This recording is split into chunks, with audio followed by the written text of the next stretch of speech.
Simply put, the O-line is ruining our offense, ruining CJ, and ruining our season. When are Nick and D'Amico going to wake up and make some changes? They've got – I don't know what changes exist in-house other than sticking with Kendrick Green or hoping that Jarrett Patterson's brain gets better and putting him in there. Yeah. This is no doubt a big 4 or 5 days coming up for Nick Caserio here as the GM of this football team. Like, you put this team together to compete with the big boys, and they're not competing with the big boys right there's now. The whole thing is, too, and I know that D'Amico's going to say in a group operation that, yes, the offensive line deserves criticism, and that's but they're going to say, okay, it is also group effort. There are things that the running backs, the tight ends, everybody else needs to do better. That first sack by DJ Reed, I mean, Mixon ran right past DJ Reed and didn't recognize that it was blitz. Because, like, CJ's looking for Mixon. Mixon's on an angle route.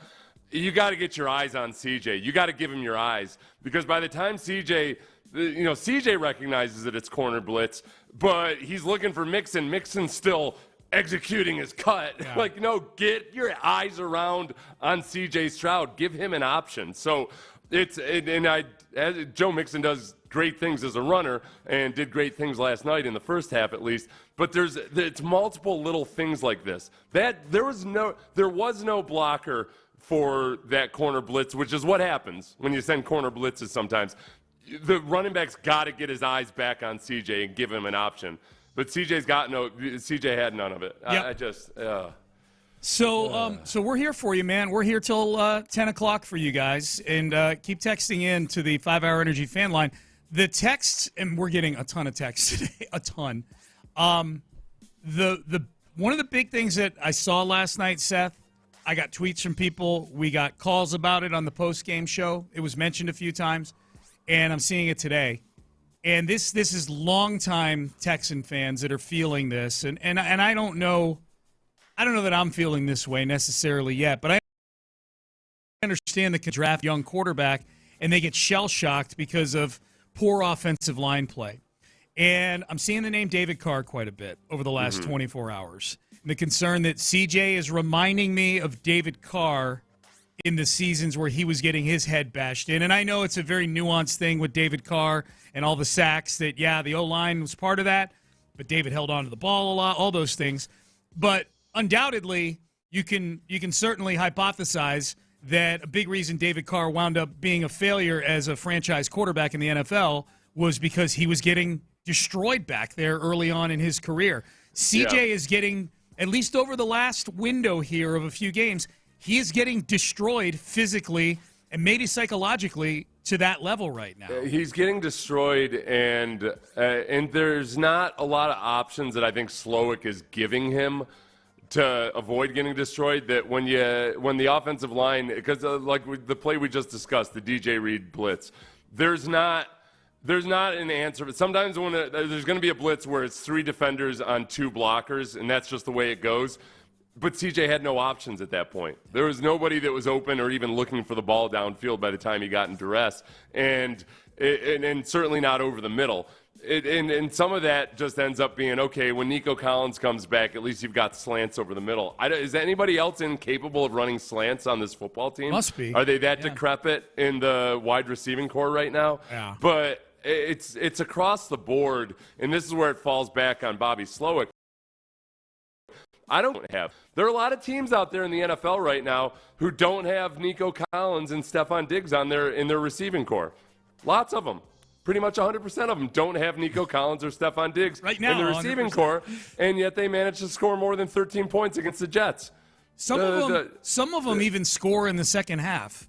That's the one I'd like to see. The Texans scoring in the second half. How many teams have scored actual touchdowns in the second half without Stephon Diggs and Nico Collins? Quite a few. I'm going to track that this weekend. I'm going to count up how many teams this weekend scored touchdowts without Nico Collins and Stephon Diggs on their roster. Because this is the first weekend that we haven't had either of those two guys. So I'm going to see what that looks like and see if teams are actually able to do. I don't know if I believe you on that, Seth. Until I see what happens this weekend in the NFL, I don't know that I totally believe you that teams can score touchdowns without Stephon Diggs and Nico. Look, I'd love to just think that anybody could line up and win a game by scoring 13 points, but it's hard. It's hard in the NFL. It's hard to win these games, you know. I've heard it's hard 13 is plenty, sure. Yeah, I've heard it's hard to win, and as you know, as I say, it's hard to win in the NFL, and yet somehow 16 teams every weekend manage it happens. Manage to pull it off. It's incredible. It's like trying to find to solve an unsolvable equation or something, and yet every single week, 50% of the teams usually will win a game. Sometimes there's a tie. Sometimes there's a tie, which is a semi-win. But nevertheless, but are you concerned? Is there any validity to bringing up David Carr or bringing it up within the context of C.J. Stroud is going to get ruined here? Do you have concern? I forgot about David Carr. That's okay. Do you have concern that you were a teammate of David Carr's? You watched it up close. Yeah. Do you have a concern that if this continues, that C.J. now is the magical quarterback that we saw as a rookie is all of a sudden ruined in some way? No, I don't think he's going to be irreparably damaged or anything because he's already shown good pocket presence and awareness. I worry more about quarterbacks, especially coming out of college, who never have a chance to develop any kind of a pocket awareness. I think CJ got a lot of that already and has developed a lot of that. I think right now there's times where, and this falls back on Bobby Slowick, I think there's too many times where he doesn't have answers. So there are times, like in the play we were just talking about, he really didn't have any answers on that corner blitz. It was going to be unblocked, and he didn't have any answers for where to go with the ball, so he's going to have to scramble. And that's where the double whammy of bad offensive line play plus just the quarterback not having that many options, and they don't want him to do that much pre-snap. We've heard CJ a couple times in the last couple weeks talk about how he'd like to be able to do more pre-snap. I think probably along the lines of diagnosing blitz, run some hard counts to maybe sniff some things out.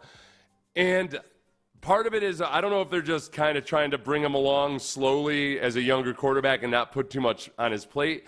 But I think part of it, too, is it's hard to run hard counts at home or on the road when you can't trust your offensive line to hold the water. No, I'll start last night. Congratulations. Yeah. He's back, ladies and gentlemen. Yeah, he's back. We're back to full board Laramie. Yep. Interesting suggestion on the text page. Put Patterson at center when he comes back. Put Kendrick Green at left guard and see how that works.